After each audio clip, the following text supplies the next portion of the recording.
tout ce qui est un peu transformation et tout ça, jouer des rôles, et enfin vraiment c'est des choses qui m'intéressent. J'ai découvert durant mes études le cinéma plus expérimental, plus intellectuel, comme par exemple les films de nouvelle vague. C'est un élément dans lequel je m'épanouis. Alors, ma passion vient de mon papa, c'est un peu mon échappatoire en fait. Je saurais pas trop l'expliquer comme ça, mais c'est un truc qui anime mon quotidien depuis l'enfance, je crois. Moins de budget et plus d'idées, plus d'innovation, plus de réflexion intellectuelle. Ce qui est bien avec le cinéma d'art et d'essai, c'est que du coup là on peut vraiment tester des choses. Enfin, en 2022, du coup c'est difficile de faire quelque chose de nouveau. Ouais, et pourtant on arrive quand même à avoir des petites pépites comme ça qui surgissent.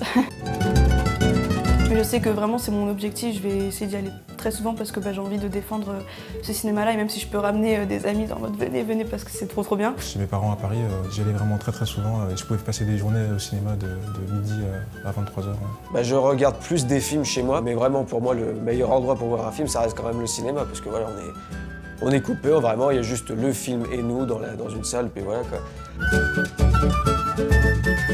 Pouvoir rencontrer d'autres gens qui sont aussi passionnés de cinéma et on se retrouve autour d'une passion commune qui est le cinéma, et ça c'est ce qui m'a motivé à postuler.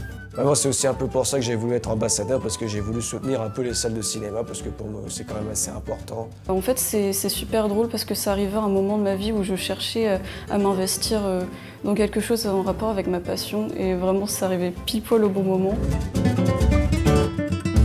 Alors je pense qu'avant toute chose, c'est du coup mettre en avant ce petit cinéma. Je dirais c'est défendre des films que d'autres étudiants n'iraient pas forcément voir d'eux-mêmes. Être ambassadrice, c'est un peu être le porte-parole du cinéma d'art et d'essai.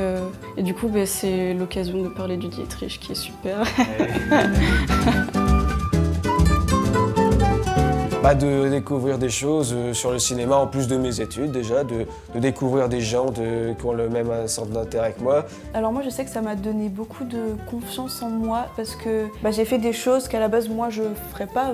C'est trop bien, vraiment c'est la découverte je pense qui m'a le plus plu dans cette expérience. Ouais, je pense que ça m'a quand même poussé à m'intéresser à d'autres films qui m'auraient pas forcément tapé dans l'œil auparavant. Je trouve que c'est enrichissant. Moi je suis quelqu'un de très timide à la base, et là ça m'a par exemple appris à aller vers les gens et faire la promotion des films à la radio. C'est un truc que j'aurais jamais fait avant. Oui, c'est un peu l'entre-deux entre le travail et les études, la passion, tout ça.